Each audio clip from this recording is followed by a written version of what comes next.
Hello, welcome, welcome. Welcome everybody to our first live show of 2025, or well, for the book of 2025. Um, this we are going to be today discussing The Great Derangement by Amitav Ghosh. I don't know if I'm pronouncing it correctly actually, but I hope I am. Um, this was our first book of 2025. It is a nonfiction book. And before we jump into anything else, let me know if you can hear me and see me well, if everything works as it should.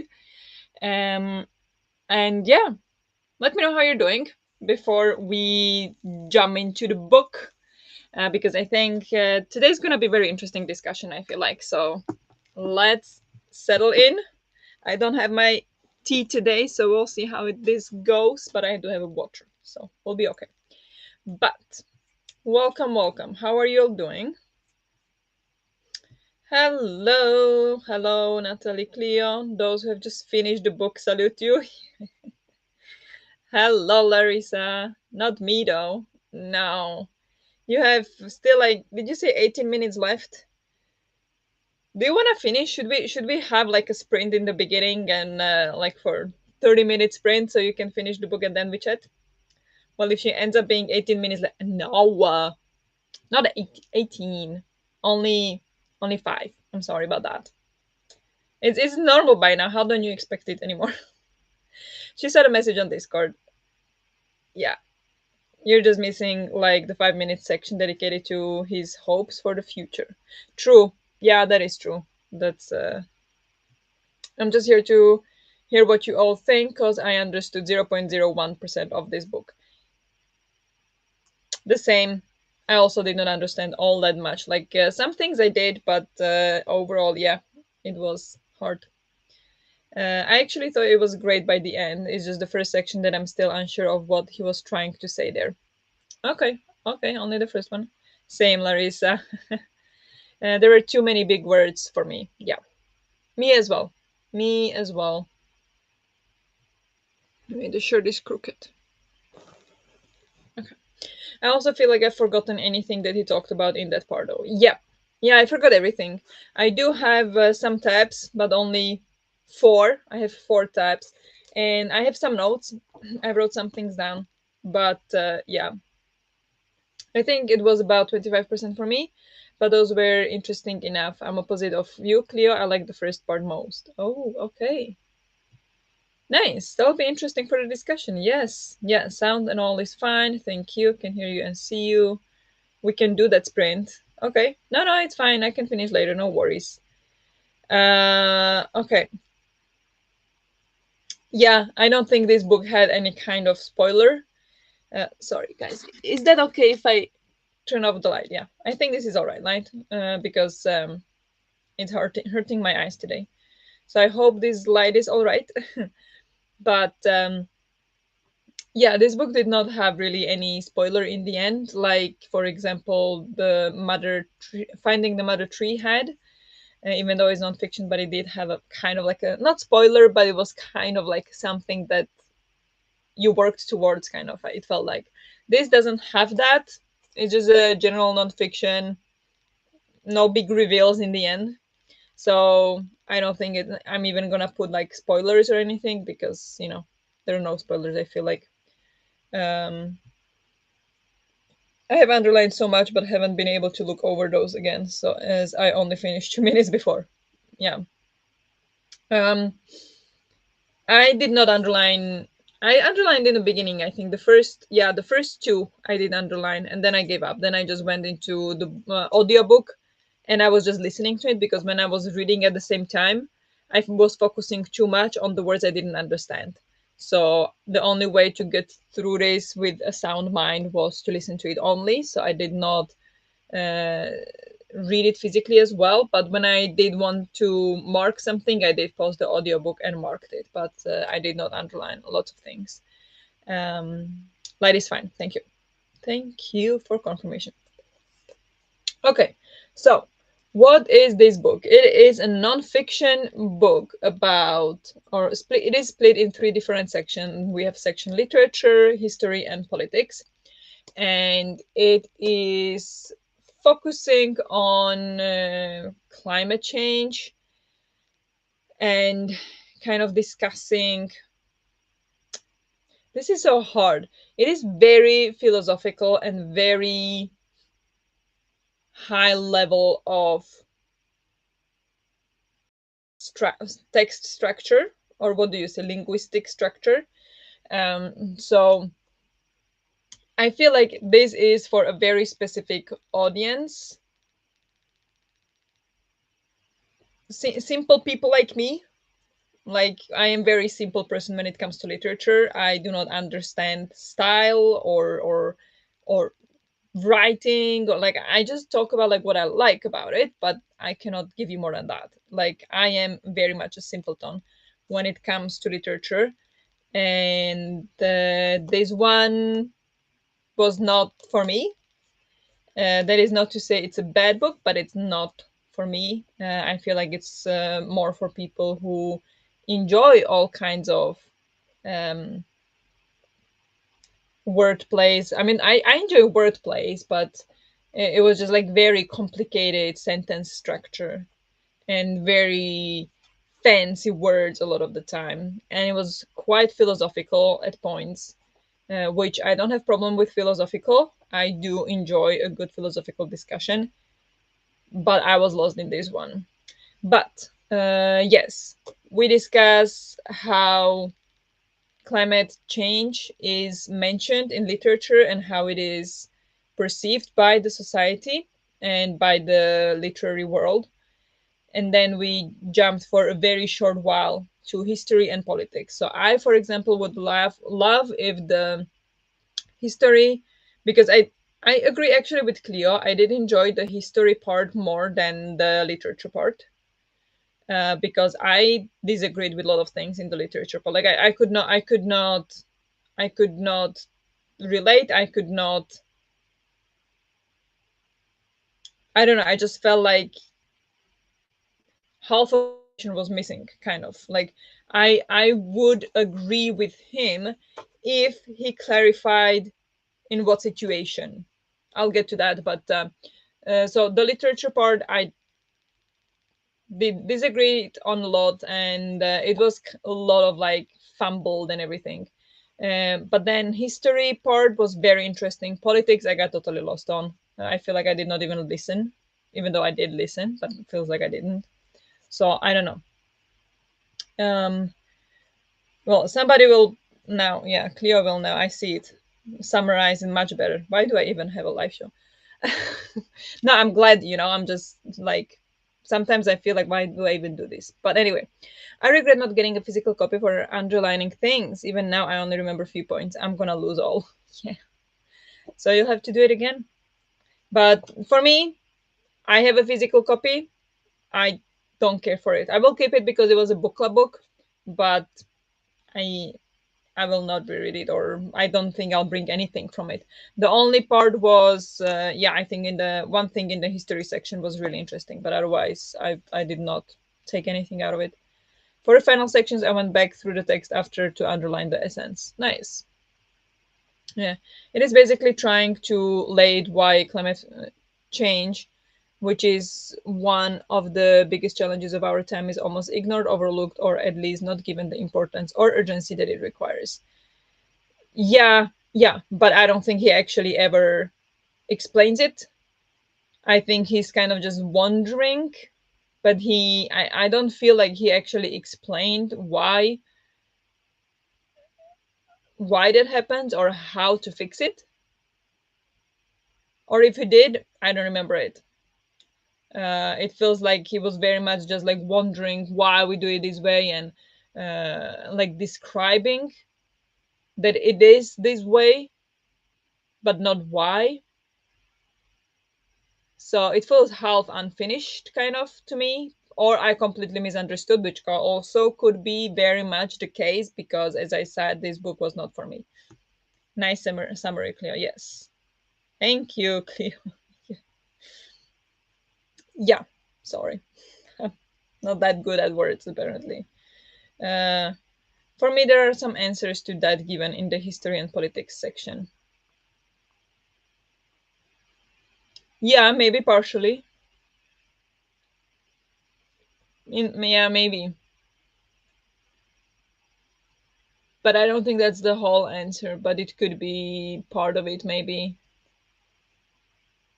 But yeah, that kind of, I think, comes together with what you were saying a lot on Discord, that you are like, for you, it lacked cohesion, that you enjoyed the way it was written and you like enjoy reading it or listening to it, but like it like just gets lost on itself. And I think that is a big problem of the book, and that's also why I feel like it didn't really explain anything, because it's just so convoluted and just jumps from one thing to another. And like, yeah, what did we start talking about? I don't even know what he's trying to say. It was yeah, I did struggle with this one. I found a lot of questions, but that made me think, and that's already somewhat of a good goal achieved. And also think he gave part of the answers. Okay. Yeah, a lot of the questions, yes. Um,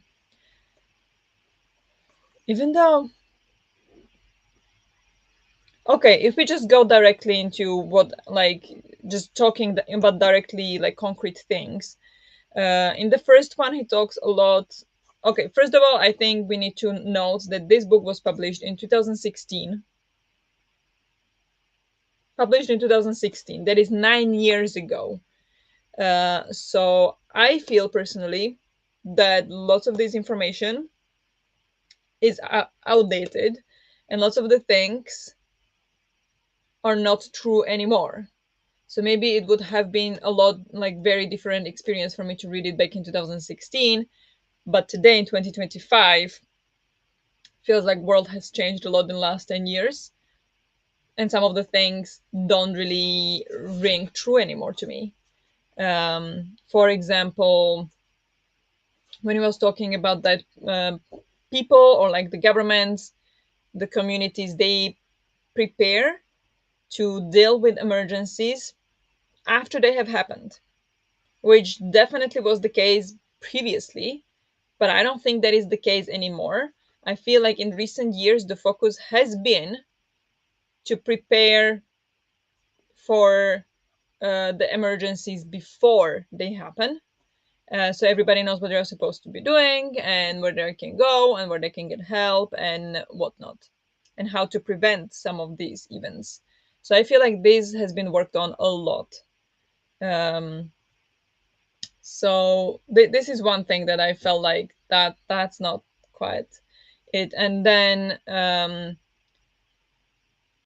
yeah, another outdated information about that is how he was saying that no books about climate ever won a prize or they are not taken seriously. I think 3 years later, 2019, the Overstory won Booker Prize. And Overstory is clearly a climate book. And it won Booker Prize. So it has changed a lot since the book was published. Um, so yeah, but a little bit back, what I found was economics, industrialization, and politics. Yeah, pretty much. Yes, it could have definitely benefited from an epilogue, for example, that linked all sections back together. Yeah, it could have. Hello, precious, welcome. Taking a break from writing down my affirmations and quotes. Need to prep dinner for the family chicken soup. Still cold, spring is coming. Then reading and in bed and possibly planning. Nice. We are discussing today book The Great Derangement. So today we are not having sprints, just discussing the book club book. But you're absolutely welcome to stay and chat with us if you'd like to.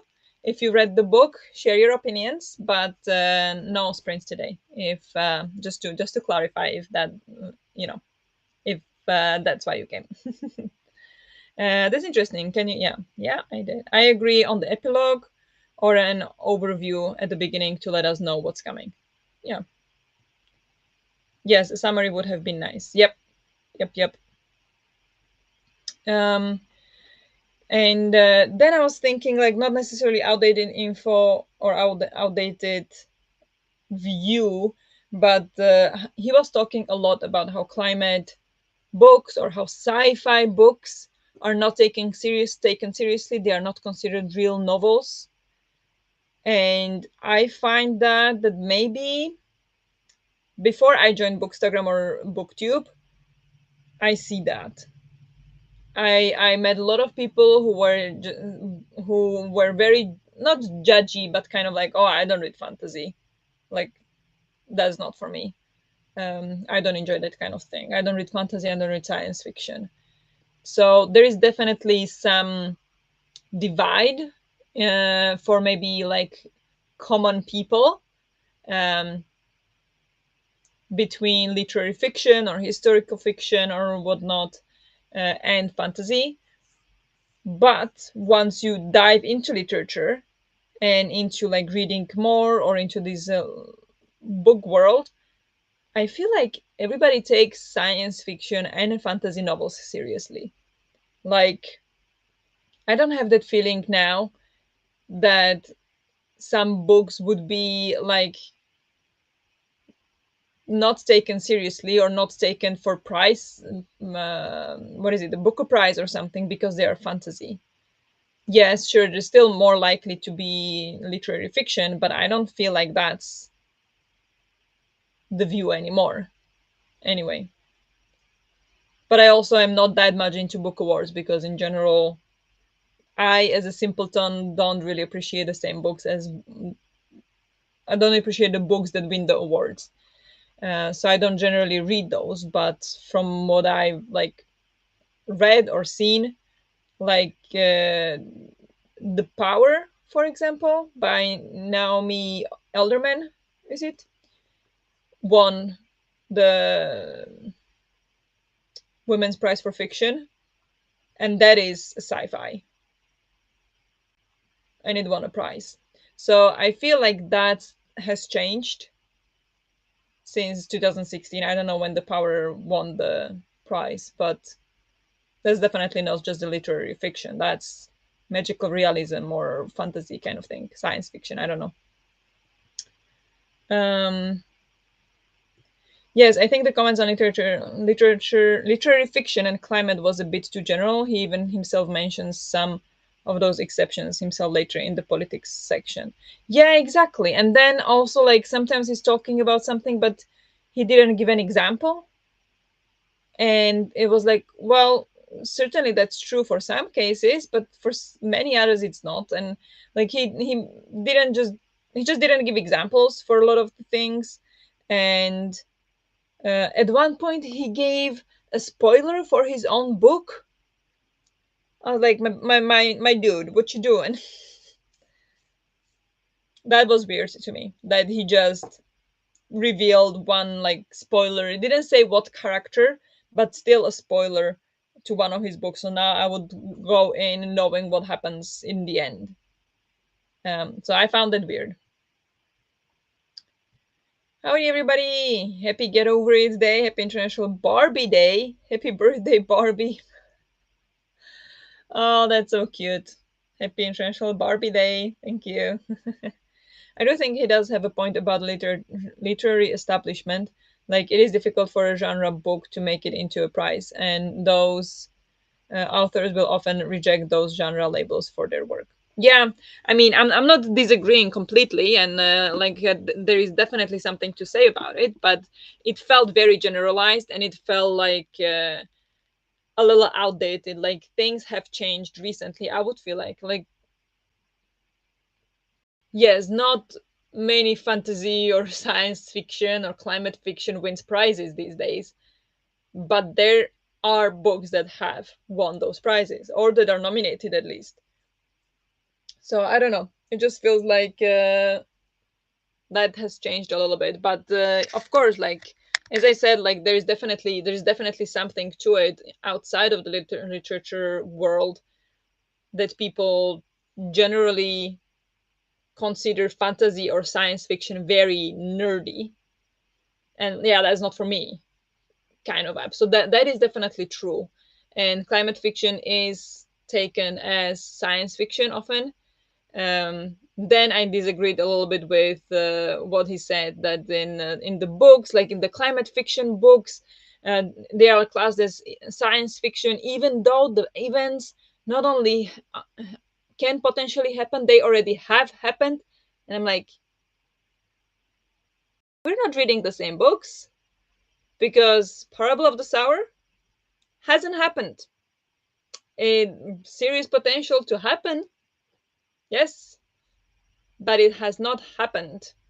At least not on the scale that is in the book. Maybe it has happened in some very small place, small area somewhere in the world, but not on a level, not on the scale of entire freaking country, half of a continent. So it felt a little bit like it's not exactly true. So I had not issues, but like disagreed a bit with the literature part of the book. Then the history part I found very interesting, and I thought that that was extremely like interesting and intriguing to see that from non-Eurocentric point of view. Because we all the time see the history, and even now we're talking about, oh, colonialism, horrible, never should have happened. And like, yes, horrible, never should have happened. But I like how it was kind of from the opposite uh, point of view, and what were the consequences, and how potentially, if there was no colonialism, potentially we would have been worse off today than we are, and things like that. Like, not saying that colonialism is good, of course, but that in a way it helped, which is completely twisted. And I was like, wow, that's crazy, but probably true. Like, that totally screwed my mind. Like, what? So that I found very fascinating, actually. And then the Green New, not the Paris Agreement. I found that very interesting. I never read the Paris Agreement. I've heard a lot about it. Everybody says how, countries have to follow it and everything. But then what he said is not exactly the same thing as everybody says about the Paris Agreement. So that was very interesting as well. But in the literature part, that one I did not exactly vibe with. I don't get what not being a fan of fantasy has to do with climate. Uh, I mean, fantasy is not really about climate, but I think fantasy and science fiction are often thrown into the same basket. And climate change is considered science fiction, or like climate fiction is considered science fiction, or like it is under the umbrella. Now it's more towards its own climate fiction, but I feel like it's still a little bit under the science fiction label. And when I go to the library, where do I find climate fiction? It's right next to science fiction. It's basically the same shelf. So yeah, it is related somewhat. It shouldn't be, but it is. Maybe a bit too general, yes, but I still saw myself in some things he says, as in what I take more seriously than others, especially when it comes to literary fiction. Yeah, yeah, definitely. Not my, not my experience. Even though, yes, five-star book was a literary fiction, or it was Greek mythology. Okay, that's fantasy. Or like I have lots of five-star. Oh yeah, but that's also science fiction. Like, and then Becky Chambers, five-star. Mad Haig is that literary fiction? Mad Haig Humans feels like it's more of a magical realism kind of thing. So my five stars, most of them are not literary fiction. Most of them are some kind of fantasy, science fiction, magical realism, those kind of things. So that's not my experience at all. So that's why I didn't think that. As I said, like I don't consider that to be true at all. Since I started reading more, and since I joined BookTube and Bookstagram. But of course, it depends on people's taste. Um, if you, for example, like literary fiction a lot more, and you don't enjoy fantasy, then you might potentially feel like you will definitely feel less likely to pick up fantasy because you generally don't enjoy it. then you might also feel like it's not as a serious genre as literary fiction. Like many people feel like romance is not a serious genre, which to me is completely crazy. But there are so many people who are just like, yeah, romance. That's it's just a romance book. Who cares? They don't consider it as a relevant genre at all, which I also consider wrong. So that's why I disagreed with it. But that doesn't mean that that's not true for much of the world. But that's where I would have welcomed him to specify what people he's talking about. Because I believe if you are in literature, if you are writing books, you probably have a lot wider opinion, or like a lot more open mind opinion on books and on writing books and on different genres than a general public. But he never specified if he meant like who he meant. And given that he is an author himself, like it feels a little strange. And then at the same time, he also roasted himself, saying that, well, I also never wrote a book like a fiction about climate. And at the same time, he's like, oh, why nobody writes about climate fiction? We are betraying blah blah blah blah. Yeah, I also never wrote fiction about climate. I appreciate the self roast, but are we a little hypocritical then? Which, I mean, still, he said it out loud, so fair. But it felt a little like, then why are you being like, I don't know, it was a little like I did not vibe with that part. um I just thought they could have been done a lot better and a lot more focused on the problem rather than jumping from left to right to north to south. I don't know, I felt like I did not like that part that much, actually. Margaret Atwood, for example, doesn't consider Her Handmaid's Tale a sci-fi or dystopian. She rephrased it as speculative. Yeah, I mean,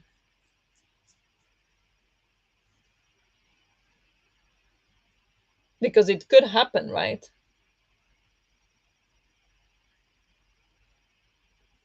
So yeah, that's interesting, and that's good, I think.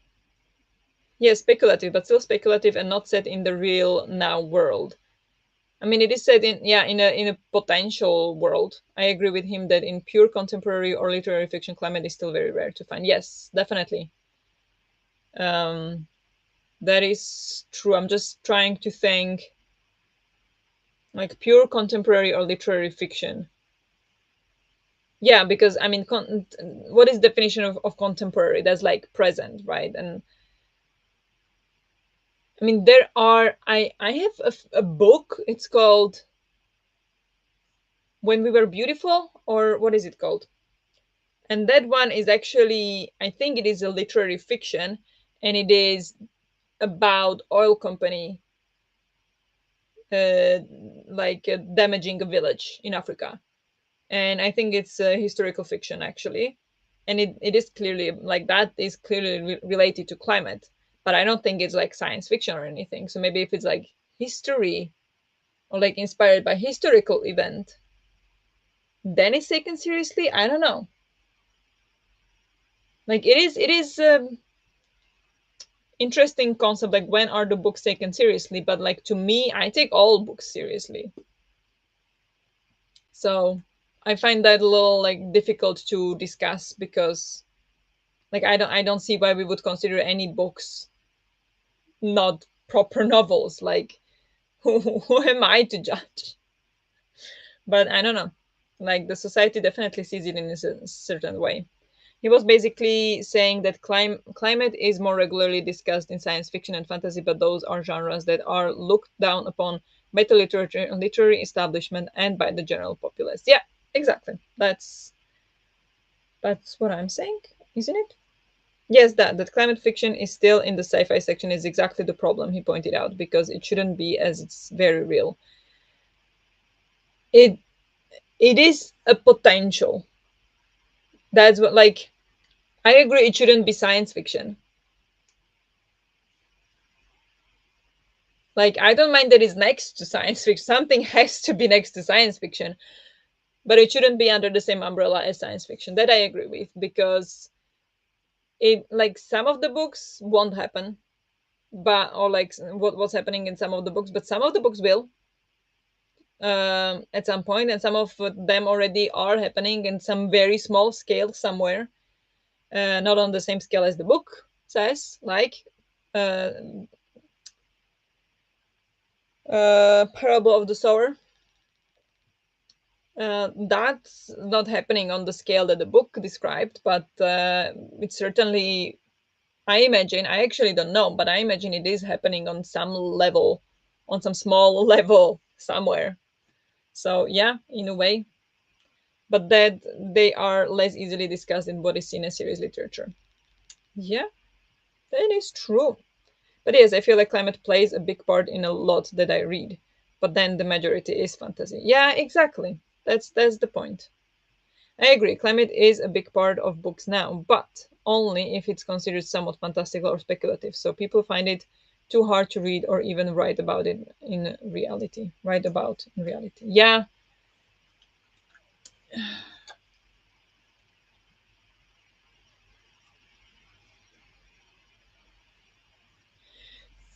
I wonder, is it because these books are set in countries where the climate is still good? Let's say good.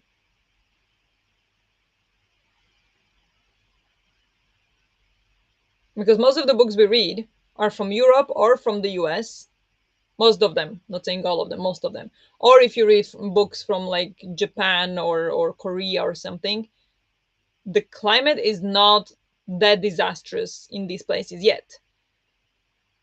So then it's not considered as real, because in these countries where these stories are set, it's not real yet.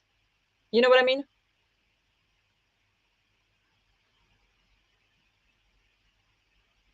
Because I'm trying to imagine, like, if you would like to write a romance book, or okay, literary fiction, you're gonna write about the characters.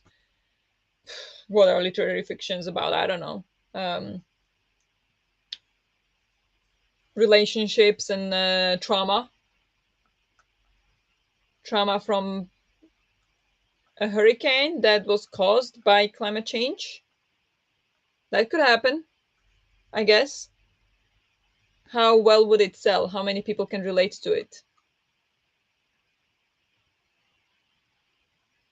I don't know. I find, like, just because it's not mainstream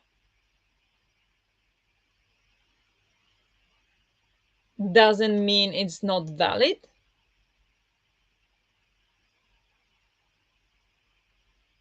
And people who are interested in it will find those books that are about climate and then there are climate fiction. And people who are not interested, they're going to read the literary fiction set in a world that we have today in those places where those stories are set. I don't know. I'm just thinking, like, how, I'm just like kind of setting my thought process, because yeah, I don't really know what else to say. Like, yeah, I was kind of lost here, but yeah, that's when the problem is. He showed, at least that's the point I got out of the literary section, and this is the point that made me think and found to be true still. Yeah.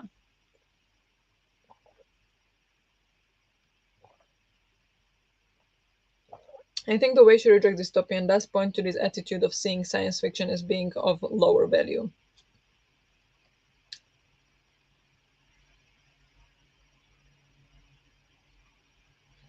Value to who is the question.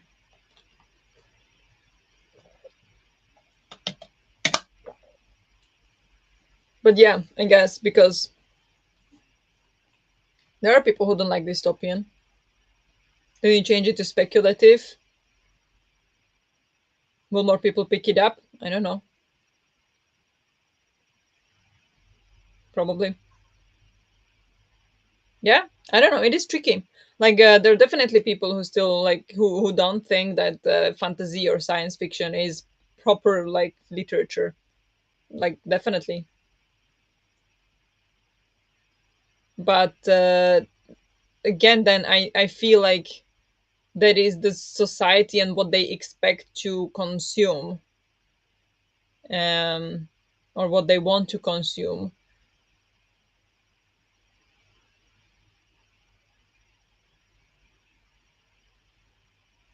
Because sometimes, I also feel that people read for escapism. Not all of them want to read about climate fiction or about climate change.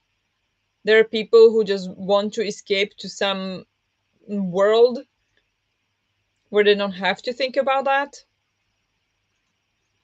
So I don't know. I find it a bit like such a tricky thing. Like I find that very hard to judge if it should be more in the books or in what kind of books it should be or where should they be placed. Like that feels like such a complicated question. And I didn't agree with everything that he was saying. So that's, but it's definitely potentially thought provoking. It didn't make me think at all when I was reading it. I was just like, just specify, just give me more information because I disagree. But I know like society does still think of fantasy and science fiction, even though less so, but maybe still as less of a literature, less of a novel. Even though I think that changed a bit since 2016. Maybe not that much, but a bit, I would say.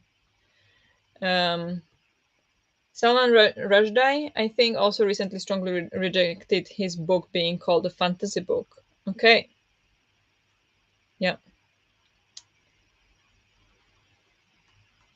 but that doesn't necessarily mean like it. Maybe it does, but doesn't necessarily mean that these authors think that dystopian is not, good enough or fantasy is not good enough. Maybe they just understand the market, and that's what people will buy more if it's classified as something else. Um, that I don't know. Maybe I'm just overthinking it. Maybe I'm just being in denial here. But yeah, maybe it's just hard for me to understand because I disagree with that entire notion. So that's basically all. I guess it's more like since this is one of the most urgent problems of our time, you would expect it to be more prominent in literature in general. Yeah, but again, tell me how on your everyday, when is the last time you, as a person, private person, experienced something negative from the climate change?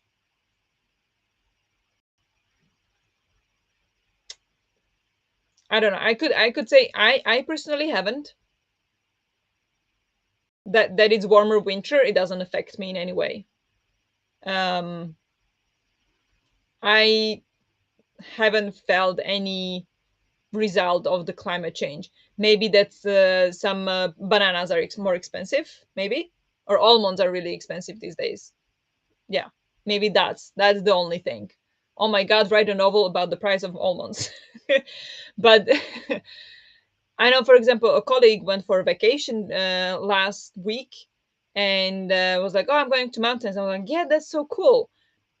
Yeah, not so much. Like there is not much snow. It's been raining and it's slush, and then it hasn't been raining like since I remember. It never rained here where he lives in February in his entire life. So he is feeling effects of the climate change, you could say, because it was really warm winter and he wanted to go skiing and couldn't in February because there is not enough snow. While there is always enough snow to ski in February. but not this year. Probably because of the climate change. So like he would feel it, but I personally never felt it for real. So just because I know the climate change is real and it is a real threat and it is a like urgent problem, doesn't mean that I live that reality, and doesn't mean that it needs to be in every book I read, or that we need to like talk about it every hour of every day, for example,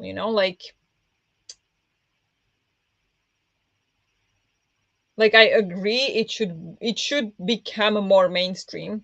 That no doubt it should. I feel like it does. I feel like people talk about it a lot more. But like how I don't know, I find that a little bit difficult to imagine it in books. Like every book should contain some climate change thing. That's like saying every fantasy should have some romance, or every science fiction should have some history lesson. Like I don't know, I'm just a bit a little stubborn. I think I'm stubborn here because I see everything that like I understand what you're saying, but I just can't see it in the same angle, I think. Like I'm not disagreeing. I'm just not understanding it on the same level, let's say. Yeah, we could say that. Um Not experience, but we are talking or thinking about it all the time. Yeah, exactly. We are. Exactly. So there are plenty of nonfiction books about climate. There are, I don't know, not plenty, but there are books about climate and climate fiction and science fiction based on climate change and Earth being unlivable anymore. I don't see why it needs to be in every book. That's kind of my point here. I don't think that's what he is saying, but that it is just telling of a certain level of denial that it is not more present in art. But why should it?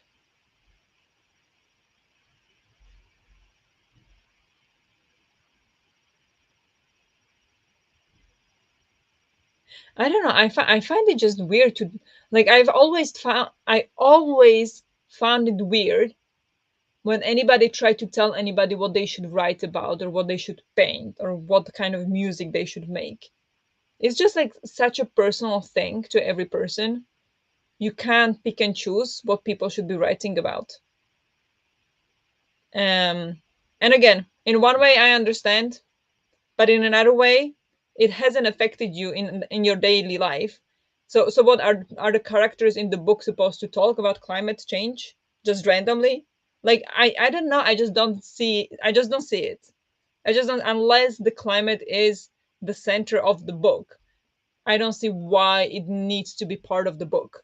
It feels kind of the same to me as having the token uh, homosexual characters or characters of like black characters or Asian or whatnot. It just token, just like, okay, just so I have it here. It's not authentic. It doesn't make sense unless it's supposed to be that way. Like of course you can get better and you can work on it, but in a way, like, we are talking already about it. You see it on the news all the time. Why should you have it in your fiction book that you want to read to relax? That's kind of my take on it. I get it that it should not be looked down on. I agree with what he's trying, or like if that's what he's trying to say, that if he's trying to say that people should feel more comfortable writing about climate change, um and like, Yeah, so the books are not looked down upon, so they are not classified as science fiction, and then they are like lesser literature.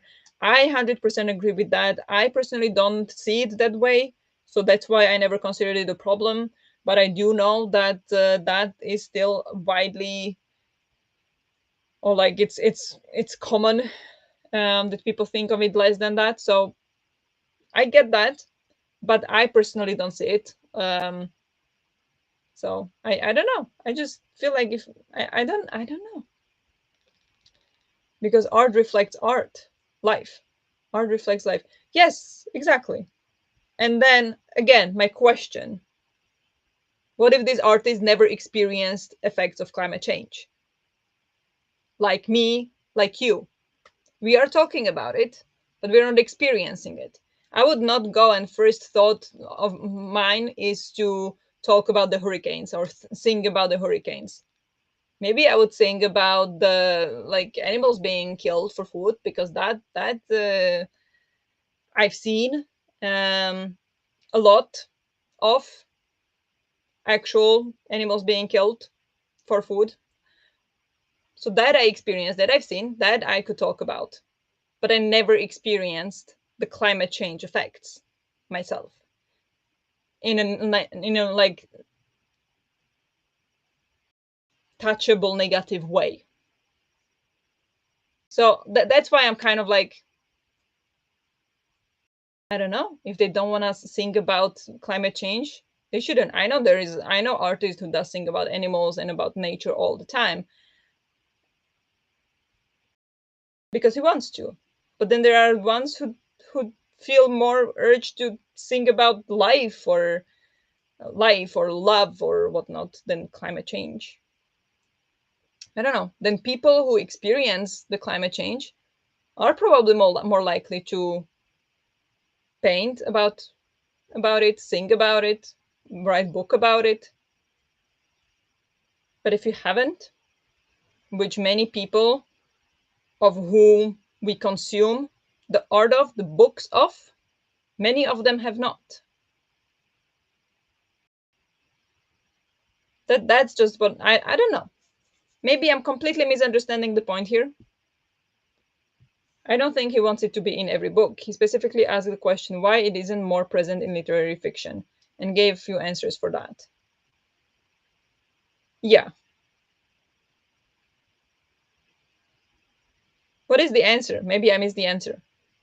But yeah, again, like I don't think he said it should be in every book, and I don't think that's what you guys are saying either. It's just exaggeration, generalization. Um, but what is the answer he gave to that?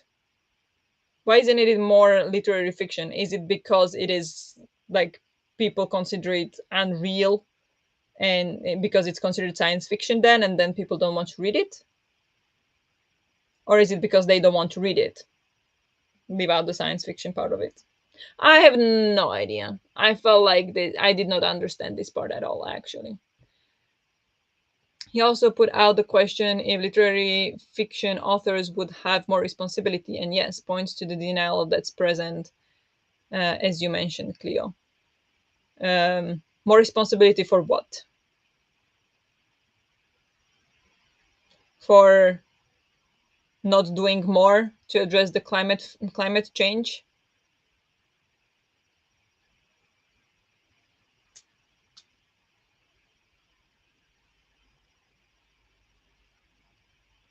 Yeah, okay. I think I'm just completely in a different world than this. Like I understand where it's coming from if you wanna like say that if literary fiction authors don't put any climate change in their books, they are in denial and they are responsible for what? Ignorance? I don't think that at all. I think if you want to write a book, write about whatever you want.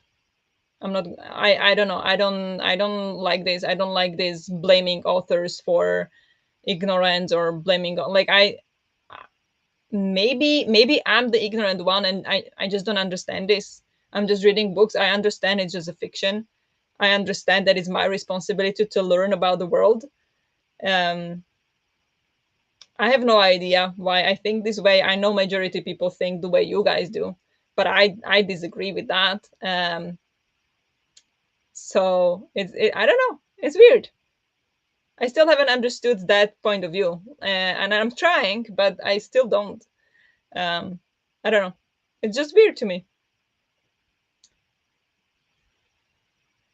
Going through some of my underlined section, it also seems he's trying to point out that mainly discussing it in magical surreal genres puts climate change in the realm of the unreal while it is real. Yeah, yeah, definitely. That I understood. Yes, exactly. So that's also what I was saying a lot in the beginning, that it should not be science fiction because it has potential to be real. Yeah, I mean, I did say that actually. Um, Maybe just my thoughts are too convoluted for you guys to understand what I'm saying today. That is completely possible. Maybe my brain is just not working today. But I feel like I did say quite some things of you guys correcting me or saying this is what he said. I'm like, yeah, I did say that too, but maybe I'm just saying it in a wrong way. But yeah, on some things I disagree. Um, but that's okay.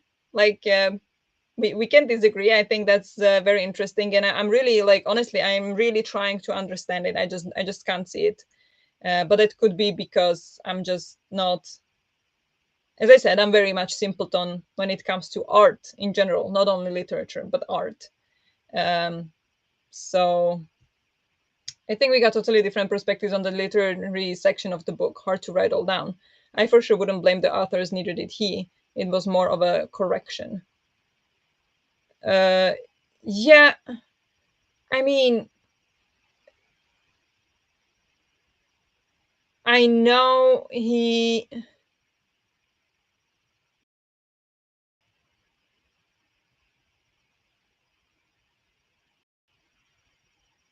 definitely got different perspectives on the literary section, yes. And a reflection, yes. Yeah, and I mean, like,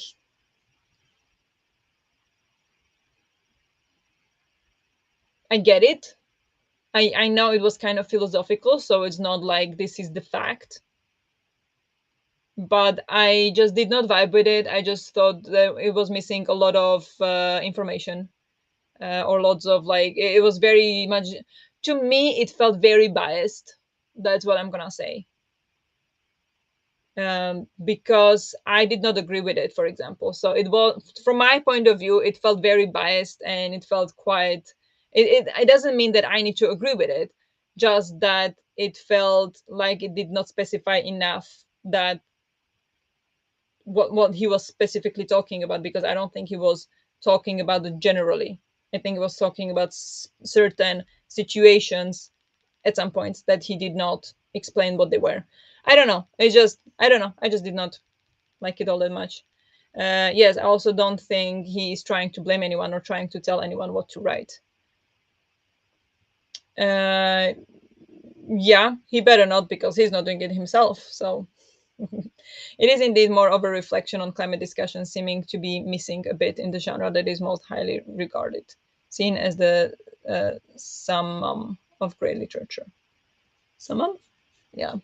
Yeah, I mean, basically, that's what I guess that's what he was trying to say, that it's just not, like, the denial of,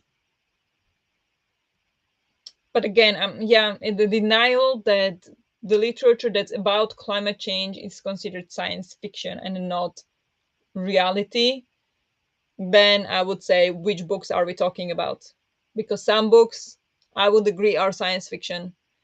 Some books, I would agree, already have happened on some scale. So then we need to talk about specific books, because some books definitely will not happen the way they are discussed in the book, um, in some climate fictions. So I don't know. It's just I don't think it's that simple to just say that all climate fiction now should be considered literary fiction because it's real, and these things have already happened, because now they have not. So I don't know. I think that's just what I struggle with.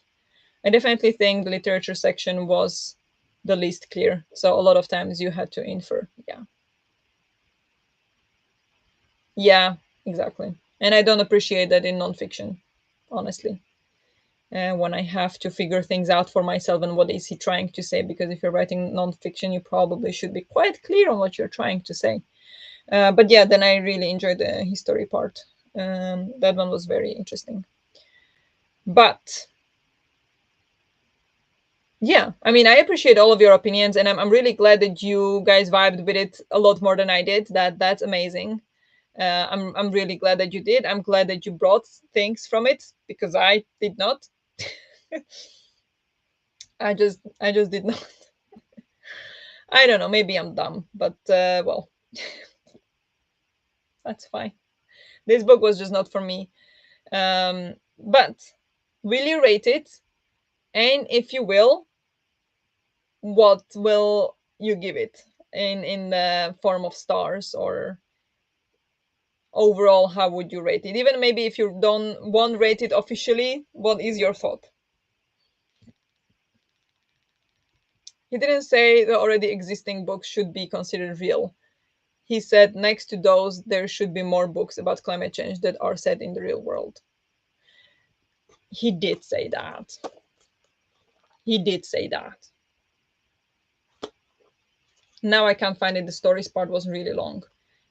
But I am kind of sure he said that the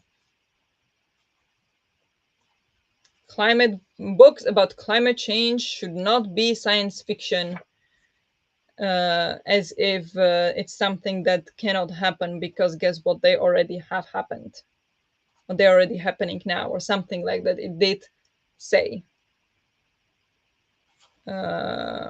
That was, when was it? When I was cleaning yesterday, so that was around, yeah, around here, 60ish page. I don't think I can find it now, but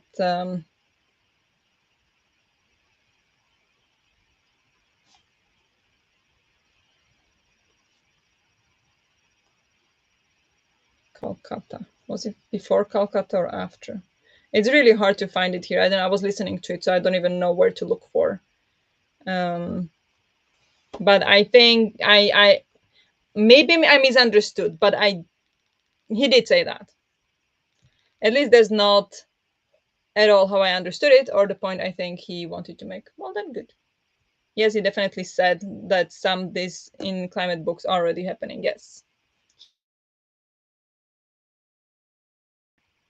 maybe I missed that part. We can still discuss the rest of the book. I guess will be less divisive on that. Yeah, you mean the history and the politics. Like honestly, the politics I totally missed. But okay, what did you think about the other two parts? Let's go into that because yes, we did dive a lot into the literature part. Um, it does sound like we might be more on the same page with the other two sections. um, so I don't know. I don't think I'll be able to find it right now where he said that, but I'm pretty sure that's what he said, and I was like, this is just widely like again, yeah, as I said, some books certainly already are happening on some level. Let's say on like a village or maybe a valley situation, kind of thing, somewhere. I don't know, Middle East, Africa. I think there have been lots of droughts and everything. So maybe, but not on the scale that books are written. I feel like, but that's not gonna search for it now. I love the history section. Did originally struggle with why he was going into that whole history of like coal and all in and oil industry. Yeah, it felt a little like the detail of the oil industry and like how it started. It felt a little like why are you going in so much detail? But eventually it did make sense.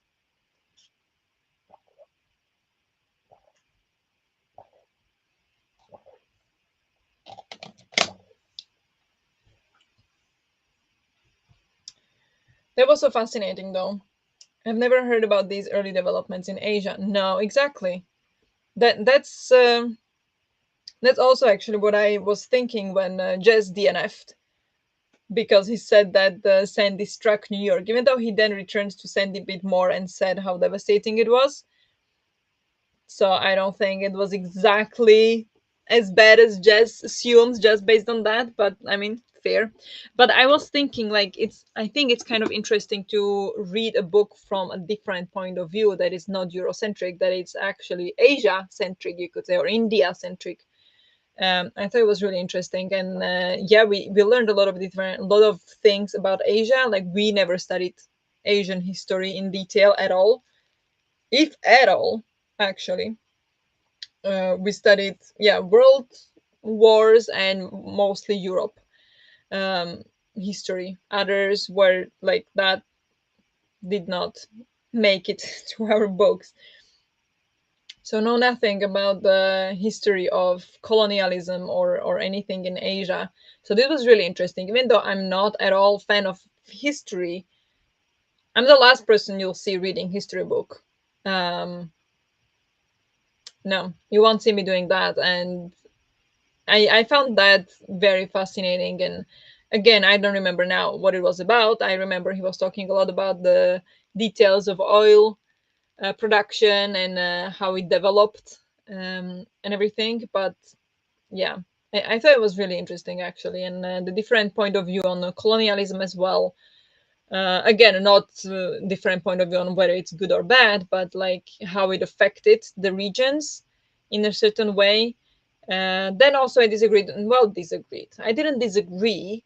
I just again thought he brought something up that could have been discussed more, because the way he put it, it felt like he just uh, said something like an opinion to kind of make a point, but then brushed it under the carpet so he doesn't have to deal with it and with the details of it. So I wished he would have developed some of the ideas a bit more, actually, in these parts, in all of the parts, but especially history. But overall, I thought it was really interesting. Um, I'm generally more interested in literature, language, and philosophy. Me too, than history and politics. So I struggle with these parts a bit more. I'm also more interested in literature, language, and philosophy generally. I'm not interested in history typically at all. Politics, somewhat, but I find it too difficult to follow and too. What is the opposite of transparent? Non-transparent. To actually follow. So I do struggle with those two as well, but I found the history part very interesting. The politics, to some degree, was also interesting, but that one I struggle a bit as well. And I guess here we also see his bias, because it would be fascinating to see if there are also developments like these from Africa or South America. Yeah, exactly. Exactly. And he was talking about Asia. And I mean, I loved it actually. I loved it that it was from Indian point of view and that he focused so much on Asia and on India, and that we got a different point of view. And I'm actually thinking that maybe for next year we could try to find books that are actually written and focused, well, written by authors from different parts of the world and focus on those parts of the world, like Africa, Australia, and South America. Uh, because I think it's like, because on some level we are so extremely ignorant of other parts of the world. Like not everyone, of course. I'm not saying everyone, but like in our schools for sure, ignorant to lot, like most of the world. um we only learned about Europe basically, from what I remember. Maybe, yeah, about world wars, so then it would encompass the other parts. And I don't know, do I remember studying anything outside, like maybe the history, like the medieval history, or even before. um yeah, when you have like Northern Africa or something, or Middle East, but not in like the more like recent centuries. That would be just Europe. So there is so much information that I just don't know. and have no idea about, never heard. That it would be just so fascinating to see these things from different points of view. So I'm thinking about that, maybe would be interesting.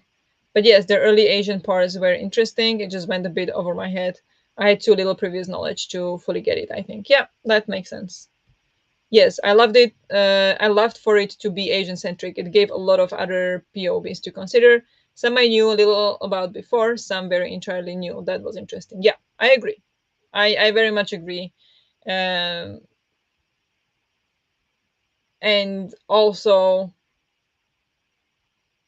yeah, so it's to be like Asian centric and to kind of think about what's happening in Europe as not important, but like what's happening in Europe? The refugee crisis, potentially the only, not only thing, of course, no, you have heat waves and everything that are deadly and floods and everything like that was in Sevilla, not Sevilla, Valencia, but compared to like Hurricane Sandy or the tsunami or whatnot, doesn't doesn't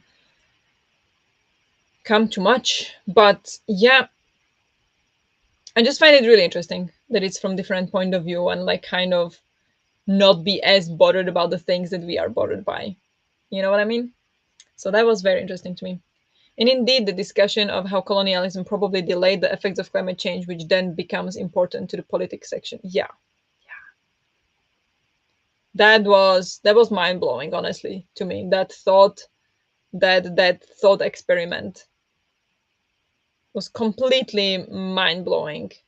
Then I think maybe he not neglected, but again, just mentioned. But it feels like he didn't really research it to talk about it more. For example, when I can't talk. Um, that now basically we have the Paris Agreement, we have the Agenda 2030, and the global north is trying to limit the carbon emissions, and these like carbon emissions equivalents, uh, to minimize it, to lower it. But none of these plans are actually talking about that this should not, or like this should be happening in the developing countries, which he said that's what they expect. None of the documents say that. The documents actually, officially, it says that the global north, the developed countries, need to work on sinking their carbon emissions. And also, we need to find a way for the developing countries, or like to help to find developing countries find way to keep developing, reach the level that we are at, hopefully in more sustainable way. And that is already happening. Okay, this is not something that happened when the book released. So this is maybe newer. But again, that would be the outdated information, since the last 9 years. But this is something that is today very known, and that today they are working on, that the global north needs to limit their carbon emissions and needs to help the developing countries to develop in a sustainable way and to implement more sustainable solutions. And that is already happening, and the developing countries are often implement, like they're kind of jumping over the part where Europe and Northern America were developing in non-sustainable way. And now these developing countries, they know already how to develop their country in a sustainable way. And they are doing that directly. And this is already happening. And that, I feel like, was a little bit like, I don't know, just mentioned as in that's not happening, or as in global north is expecting the developing countries will not be developing or something like that, which is not true. Is actually one of the biggest focuses of Agenda 2030, that these developing countries need to develop, and they need to reach the standard, the lifestyle level of the global north, kind of. and we need to help them. So that was a little bit like, you're not right. But again, that was 9 years ago, so outdated information potentially. And how the English held back Indian shipbuilding because their own economy would suffer. Yep, beautiful. I think he wanted too much by putting all three topics in this book, even though they are related. It was too little space to flesh it all fully out. Yeah, you could say that, but the book is also very short. The audiobook is 4 hours. The book itself is 160 pages. There could have definitely been like 100 extra pages would have been a good nonfiction book size. But yeah, more global spread of the books we read would definitely be interesting. Good. I'm glad you think so. Maybe wouldn't work all the time, but I think that would be interesting. And the discussion on how the Western economy needed other economies to be repressed in order for their economy to grow, which then results in this tactic that he refers to of maintaining the status quo. Yep, definitely. That was very interesting, and I mean, I didn't know that, but it doesn't surprise me. Yes, definitely would benefit us to expand the perspectives we look into. We look to, yeah. Okay, I'm gonna look into that and try to find some books that are from different continents. I never really, I have thought of it, but not enough to look into it. But now after this book, I think I have to, and I do want to. That's about where I ended, but that was very interesting. Yes, the whole sort of complexity of climate justice and global restrictions to me was very well discussed. Okay, the global restrictions, climate justice, to me it felt like he did not really dive into that, not enough anyway. Maybe I'm just reading too much nonfiction, too much climate change books. But yeah, I agree on that. He made lots of fascinating points in that part. I might not know enough about that. I just don't see how we will reduce enough here in the global north without giving up current level of quality of life. Well, we are already reducing. Um, the level of carbon emissions is dropping in all of the global north over the last, or since last 10 years. I think it went down to almost half. So it is dropping. Now then there is a difficult, not difficult, but very tricky thing that the countries in European Union, I don't know if America, but European Union, they are able to do this, and it sucks. Um, they count only the emissions that are produced in the country.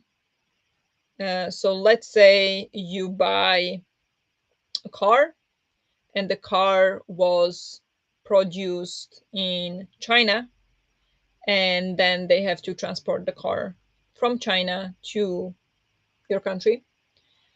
The process of making the car is not included in your country's carbon emissions, even though the car was bought in that country.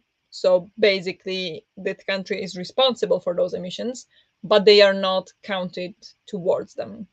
So, for example, Sweden has dropped or has reduced the carbon emissions in last 20 years, I think it was, to about 50% of what it was 20 years ago.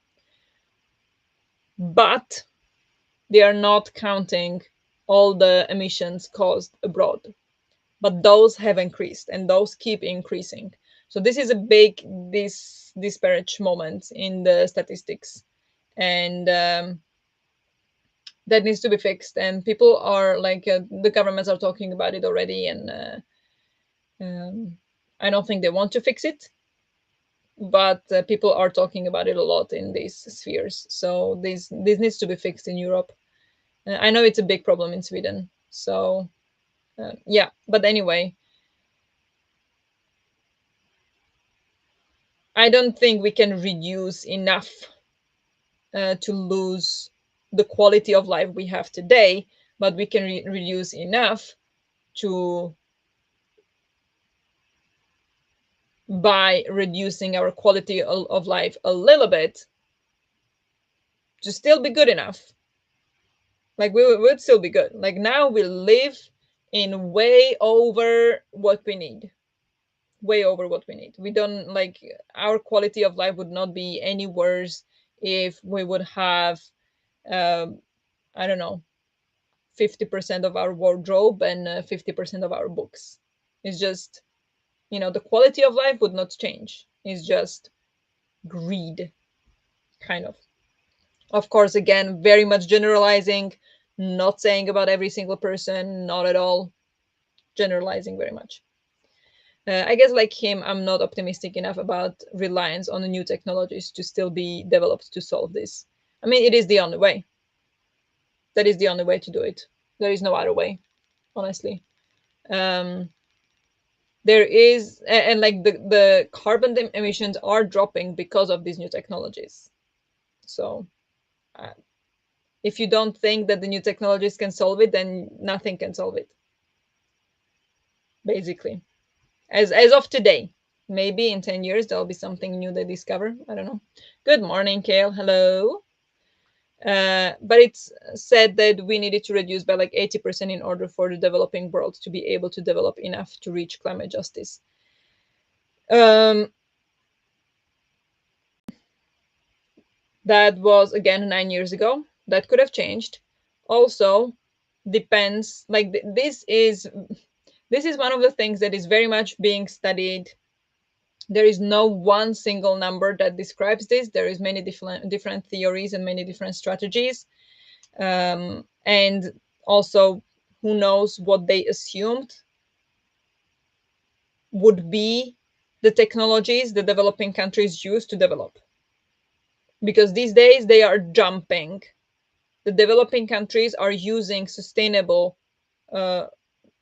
sustainable ways, sustainable technologies to develop, rather than the ones we used that were not sustainable. So they are developing in a much better way than we did, because they already know all of this information and all of these technologies. So it is helping, but I don't know what numbers they had. Like, of course, like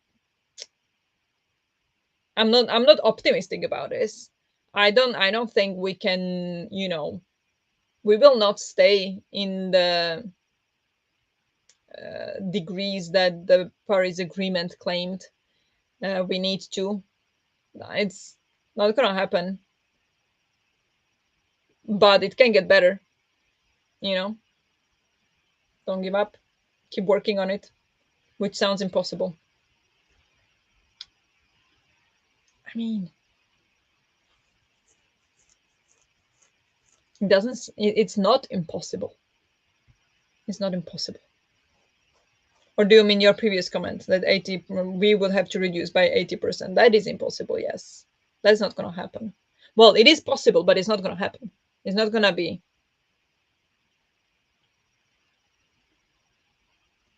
reasonable, kind of. What I also found somewhat surprising was how the Ministry of Defense is actually the department spending the most on climate. I kind of see these departments as being the most conservative. That I find hard to believe, to be honest. Ministry of Defense. That is very hard to believe, because the material they need for their armies are the materials that cause the most carbon emissions from all of the materials, kind of thing. Steel, horrible. Concrete, horrible. Like steel is pretty much the worst material for climate change or for climate to make. And I would imagine the Ministry of Defense is using a lot of that. What are guns made of? Some metal. What are they made of? I don't know. But yeah, that I don't know. I would like actually to dive into that. Like what does that mean? Because I find that hard to believe.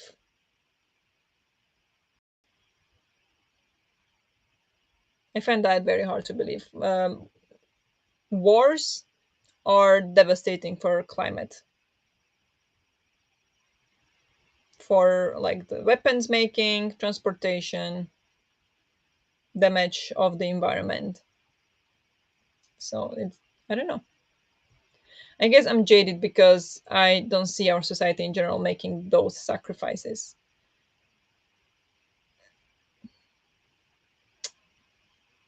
It starts from one person.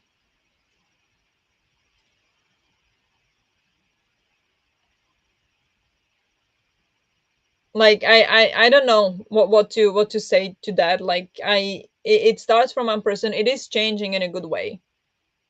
The things are changing in a good way. This People are seeing the issues, people are addressing them, people are changing their behaviors, and the market responds to it. So I like it's happening way slower than it should, but it is happening. Like it is getting better.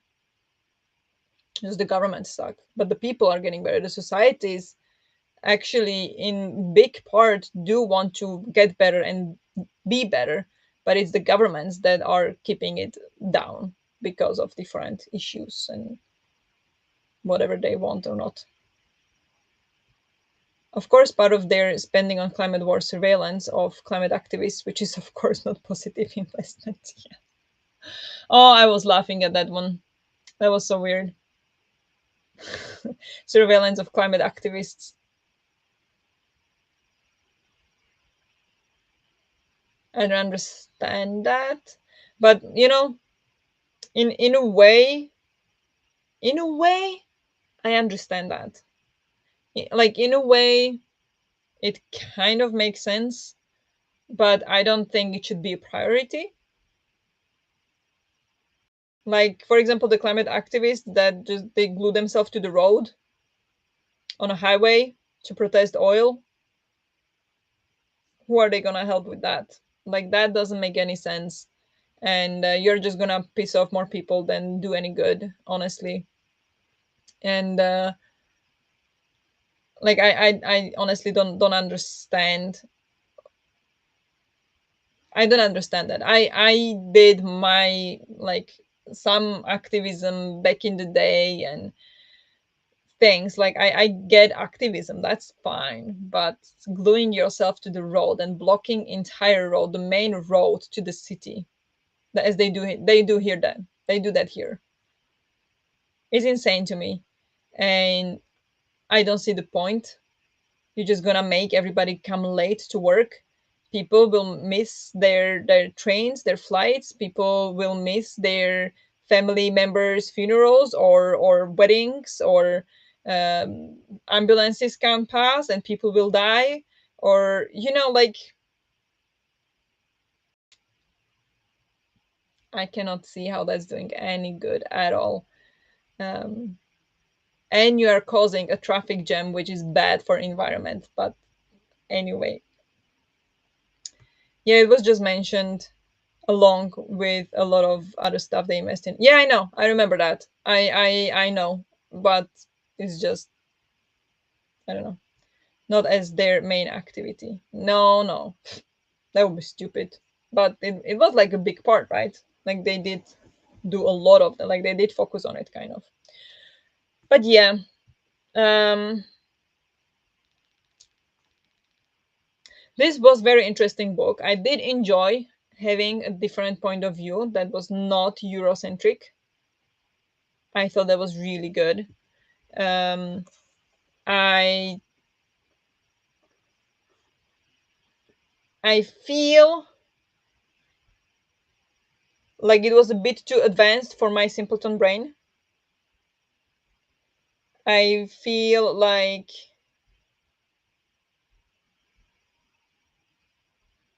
some things should have been explained better, or maybe spend a bit more time on, explain them a bit more. And I don't know. I just feel like it could have used a bit more work, a bit more research, a bit more editing. to kind of sort some thoughts and sort some threads where he was going. They just got completely knotted together. Sometimes I was like, okay, what did we even start about? And I don't know. It felt a bit, I don't know. I struggled with it. I did. But I do have to say the audiobook was great. I loved the audiobook. Very much helped, and would recommend that over physical book, unless of course you want to annotate, and unless you find like many million amazing sentences and words you want to underline, then of course physical is better for that. But if that's not your priority, then audiobook was fantastic. And yeah, I think I'd rate it, I'd give it about 4 stars for the way it made me think and some points he made. It was a bit much in this short space, and sometimes he lost me a bit, but I'm glad I read it. Nice. Yeah, I definitely agree with that he lost me sometimes as well. Um, even though I struggled in the beginning a bit, um, but I think the beginning was like the worst when it comes to the writing style. Then it got a lot better, and like a bit eased up on the really heavy stylistic fancy words. I don't know how to say this even, but like I think he eased up on that a bit and it got a bit easier. But still he got a little bit lost sometimes, or I mean he lost me sometimes on some of his journeys around. But yeah, the editor could have definitely asked him to use some summer words occasionally. First time I ever heard of the Anglosphere. Oh yeah, Anglosphere. Yeah, like what even is that? It definitely was very thought provoking indeed, and I liked its attention for empire Anglo alongside capitalism. Yeah, I like that actually, because that I agree with very much. That these days the focus is on capitalism, and let's be real, that is something we can affect ourselves. Um, so even though like, or maybe it's good to see capitalism as the biggest problem because we can do something about capitalism. Every day we buy something or don't buy something is a way we affect capitalism. And I think in that sense, like it's great because we can do something about capitalism directly. We cannot do anything about what is it, empire, or like empire, what did he call empirism? Yeah, but that we can't do anything, right? We can vote or whatnot, but like that was kind of back in the day, the way, even though there are still some colonies today, aren't there? But yeah, there's just not that much you can do about that. So it's nice that not everybody is just focusing on capitalism, how horrible it is. Because to me, every time somebody says that it's all fault of capitalism and capitalism is the worst thing in the world, I kind of feel like, but every decision you make, you affect capitalism. But maybe I'm again like simplifying it very much, potentially. But that's just how I feel. Like I every time I buy something, I do realize that I'm either jumping on some marketing scheme that they are having for me, and I'm like, you know what, this time I'll allow it. Or many times I'll be like, it's just marketing scheme. I'll pass. Thank you very much. It is very much my choice what I do. So, but yeah, not always, of course. But me being lost was maybe because I like knowledge in these topics. The problem was probably more me. Yeah, I mean, you can't. I feel like if you're reading nonfiction, it should kind of explain this to you, unless it is specifically said that, well, this book is good for people who are interested in history. Otherwise, it should explain it to you. Like it shouldn't be some prerequisite that you have this kind of degree or you have that to be able to enjoy this book. I feel like nonfiction should be kind of accessible to everyone because it's kind of a way for us to educate ourselves as adults. But yeah, of course you can't have, because then you would have everything, every book would be the same. But on some level, I don't think it should be expected that you should know something to understand a nonfiction book. Or maybe, again, I'm just completely wrong. Could be that as well. But I mean, it could be also that you don't know anything. But I know nothing about history and I still enjoy that part. He definitely lost me as well at times, especially in the beginning. But even later on, occasionally, he would still say a phrase and then would say it in other words and I still wouldn't understand, right? Yes. Yes.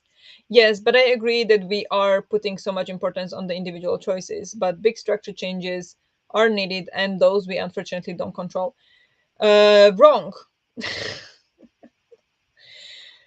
We don't control them, but we can affect them. Um,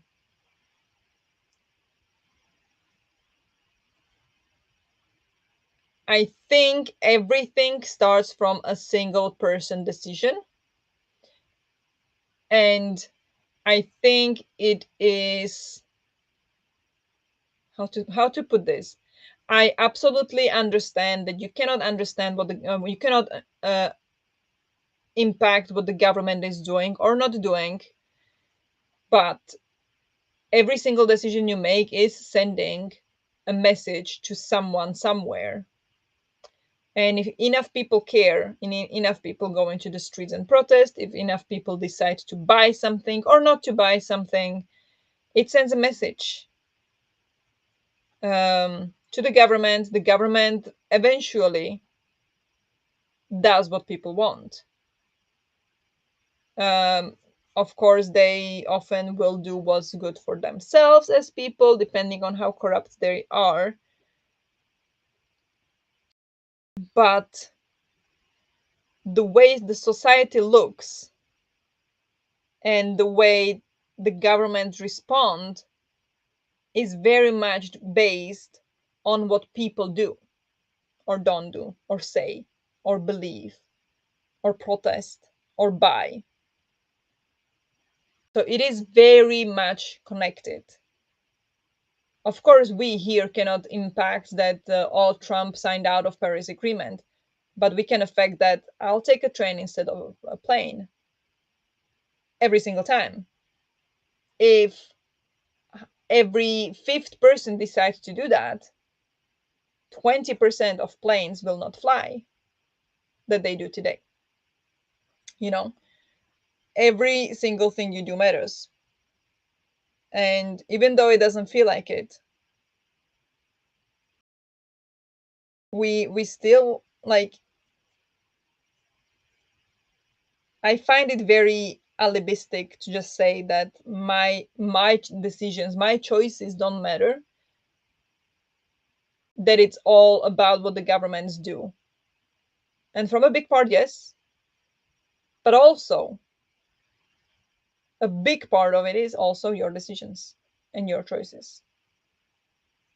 So it's both. It's both. It's not one or the other. It is both, and they are very much connected. I also do try to think about my choices and their impact, but in the end, we won't be able to rely on individual choices. No, but your choice will affect someone, you know? You will inspire someone else. You will convince someone else to do the same. It like butterfly effect. It will happen. Like it's not just one thing. And of course, we cannot rely on individual choices. That's not what I'm saying at all. We cannot rely on individual choices, but we cannot expect governments to do what's right if we as individuals are not doing what's right. You know what I mean? So yeah, that's basically what I'm trying to say, which I guess is also something he touched upon that wasn't very developed. The more from the general experience to the individual, which I guess also really impacts our experiences nowadays. the move from the general experiences to the, yeah, yeah, that's definitely. But my thoughts on this aren't clear enough in my own mind. Okay, yeah, definitely good enough. You take your own time to think about it and to figure it out. But yeah, I I personally believe that my choices do matter. I think I do believe it. I do believe it. I think everybody's choices matter. Um, if everybody would decide to eat meat only on Sundays, it would help a lot because a lot less animals would be killed for people to eat, and the agriculture would have to do less carbon emissions because they would have less animals. You know, it's all it's all related somehow. It is. I also don't agree with people who say their individual choices don't matter, so might as well pollute the same way. Yeah, yeah. I think that's very alibistic of people. I think, but I think it is mostly people who are just not ready for that change yet. You know, like I think people who say those things are people who know that's the right thing to do, but they are not ready to make the change, and for some reason it is difficult for them. That's what I think, honestly. No, I don't think they actually believe that. I think it's just that they are not ready to make that choice for themselves, to take that comfort away from their life, kind of thing. That's what I think. Um, at least for most part, not, of course, again, not every single person, but many people would be like that. Of course, they matter. The problem is if the whole problem is treated as something to be solved by people individually making the right choice, but nobody treats it that way. Nobody treats the climate change that it's individuals. Like nobody says that, at least not in Europe or not in the US. Nobody says that it's going to be solved by individuals. Individuals help. They help to send a message, they help with the things that are in demand, but eventually, like, nobody's saying that it's going to be solved by individual choices. That's no. But maybe also something not easily discussed in writing. No, especially it's not fair because I'm talking and you're just typing, so that's again not like if we would have like an argument with, you know, like about something, not like fighting but just like argument about a topic. It's not fair because you are typing and I'm talking, so I can say definitely a lot more than you can write. So yeah, but I definitely agree with that, that this isn't like climate change or anything like that is not to be solved by individual choices, but we can make like big difference in it, because I think we just think the same but phrase it slightly different.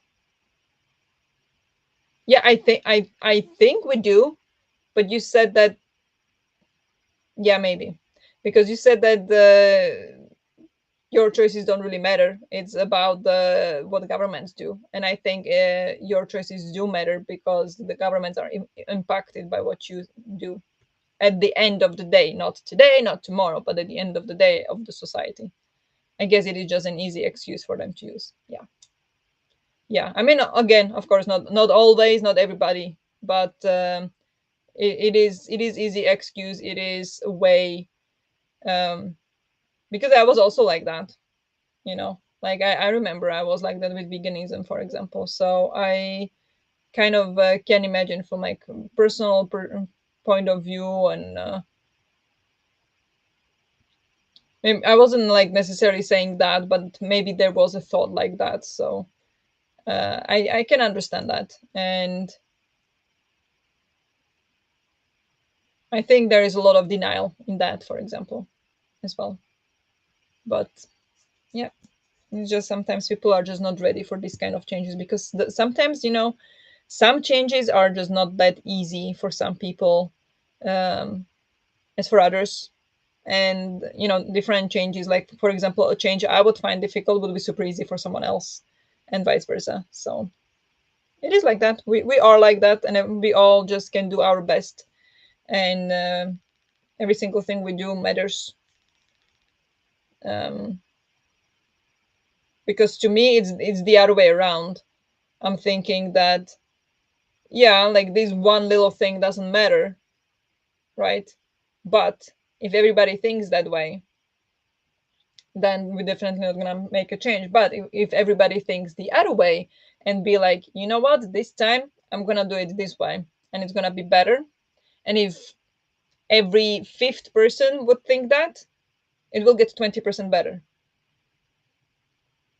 So that's what I'm thinking. Like, of course, I'm not the only one who thinks this way.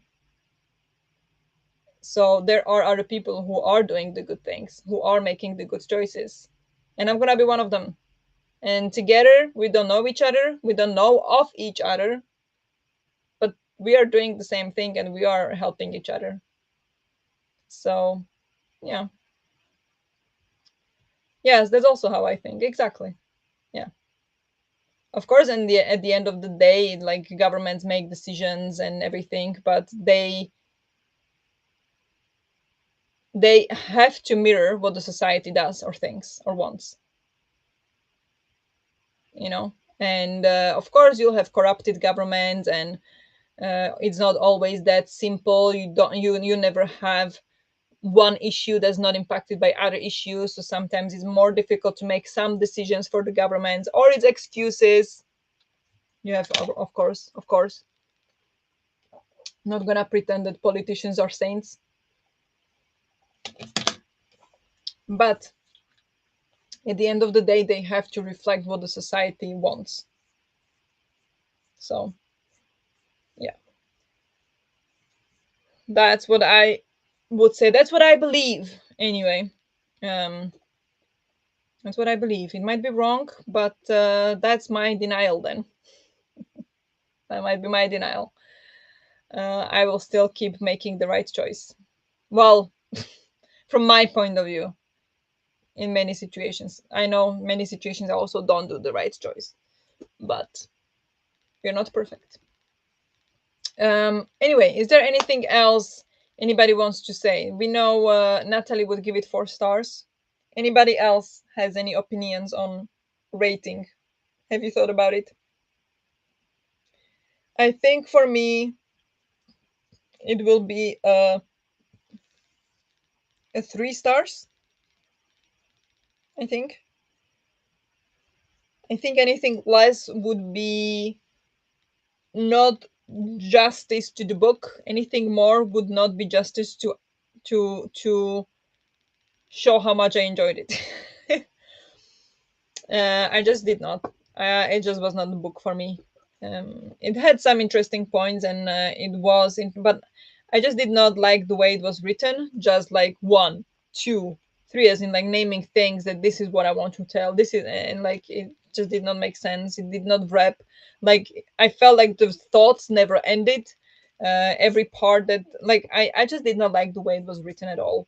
Um, Not even talking about the sentence structure sometimes and the words he was using. But I did like the different point of view, and I liked the history and politics part of it more than the literature part. That one I did not agree with. In many parts, in many parts I did agree, of course, but in many parts I also didn't. So yeah, I did not. I don't know. No, three stars for me.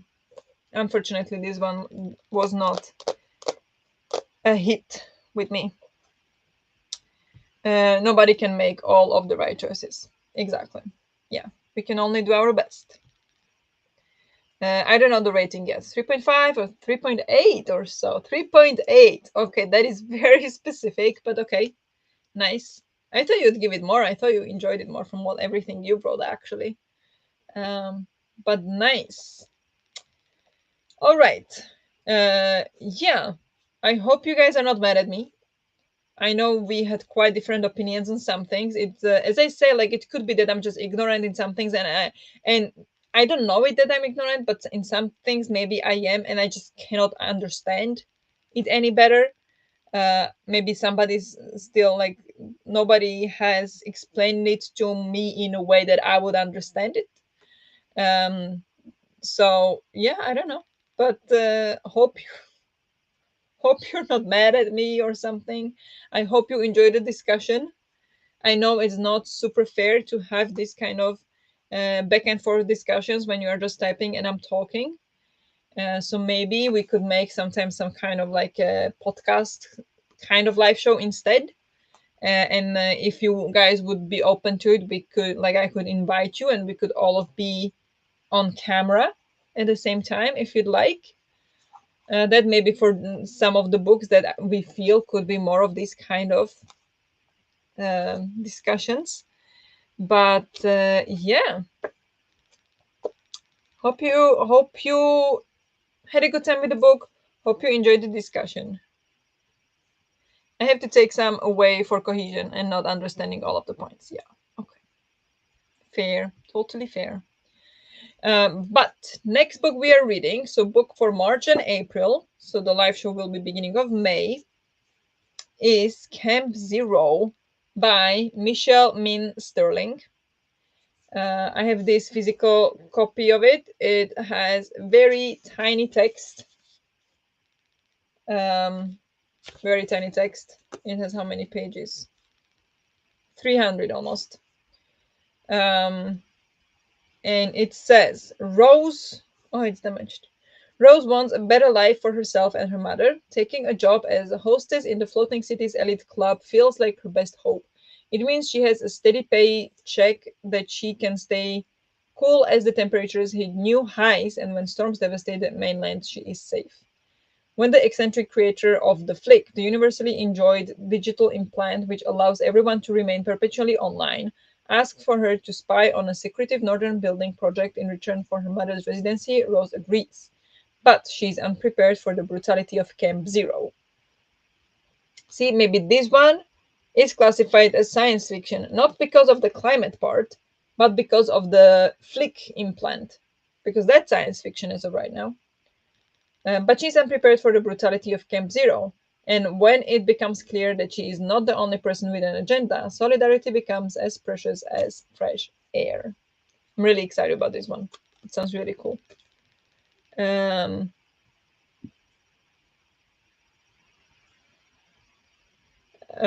definitely not mad at you. I also think we don't necessarily disagree. No, I don't think so. It's just, you know, different ideas. Though we might disagree about what he was trying to say.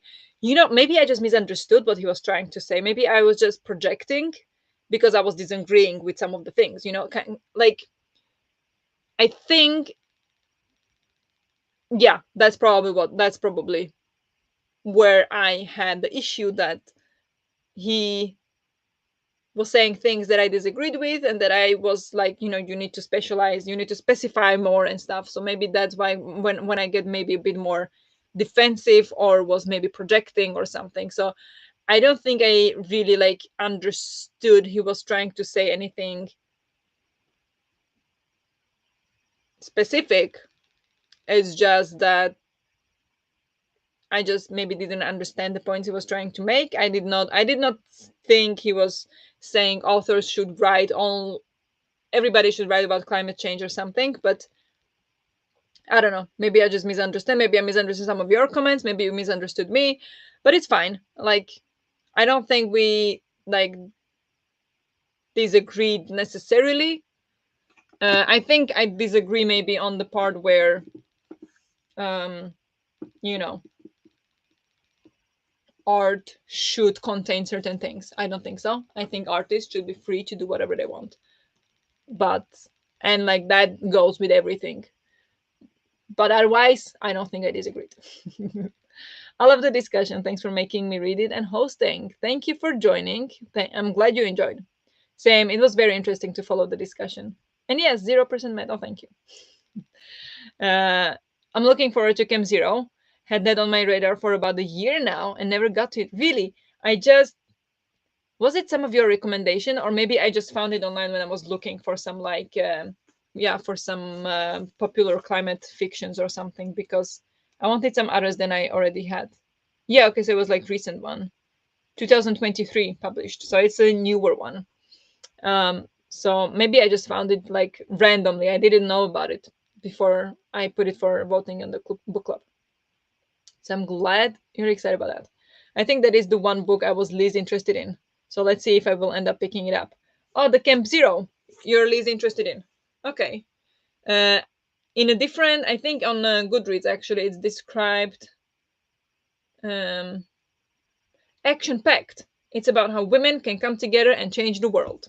But I think on Goodreads it was more described as like it's, is the author Native American? Is the camp Native American? I'm not sure. Wait, that's what I thought.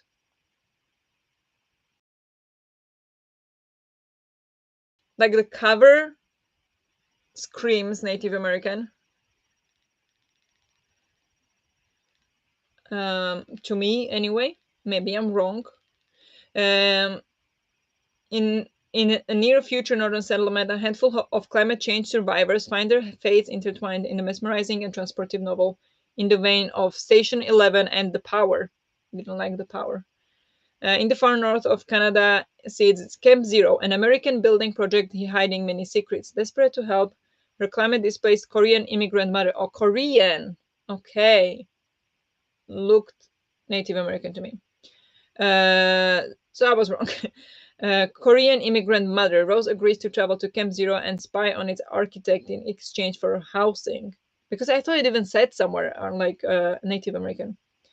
She arrives at the same time as another newcomer, a college professor named Grant, who is determined to flee his wealthy family's dark legacy. Gradually, they realize that there is more to the architect than previously thought, and a disturbing mystery lurks beneath the surface of the camp. At the same time, rumors abound of an elite group of women soldiers living and working at a nearby Cold War era climate research station.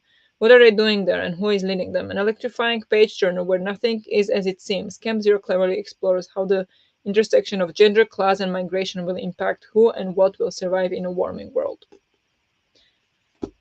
So probably nothing with with the Native Americans. That I somehow must have assumed it. I guess Camp Zero sounds good. Yeah, those are like the worst comp titles for me. Oh really? I didn't like Station 11 and severely disliked The Power. Okay. Yeah, I didn't like The Power either, and I have not read Station 11. Okay, so maybe this one's not for you then? But I mean, you could give it a shot and then DNF like 10 pages in if you want. But yeah, of course, feel free to skip if you are not feeling it. Totally fine.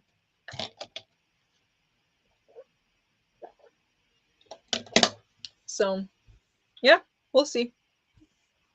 But that is our next book. Station 11 is good. Yeah, glad you enjoyed. I still haven't read it. Well, I didn't really love either of them, but the synopsis sounds good. Okay, we'll see. I'm really excited about it. I think it sounds really interesting. So yeah, that is it for today. Um, so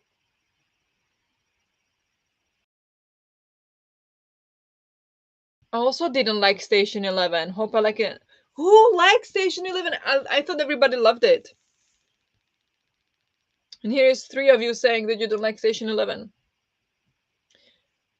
I mean, Kale likes Station 11.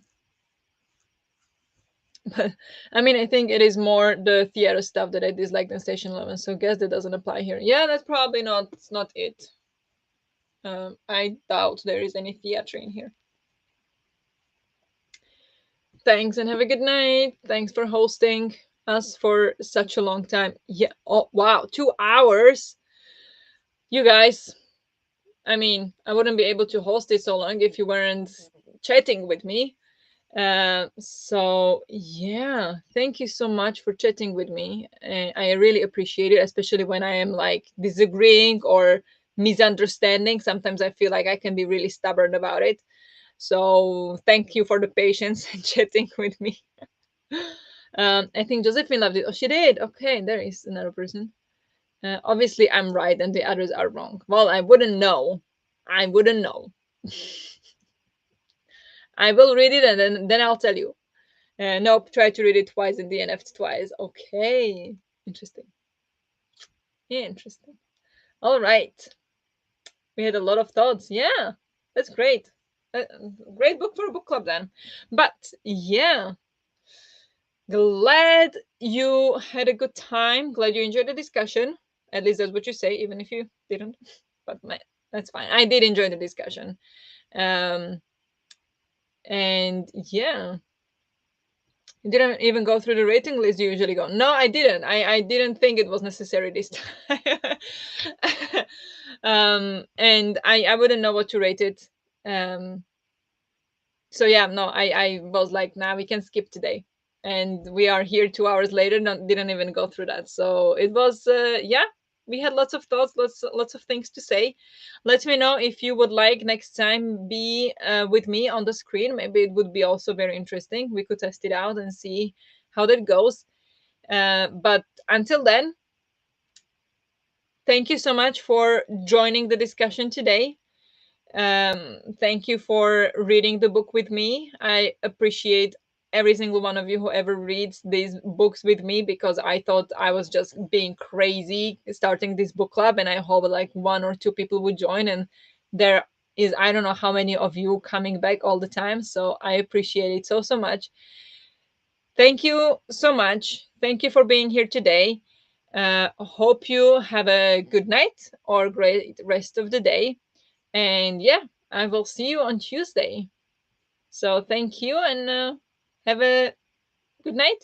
Bye.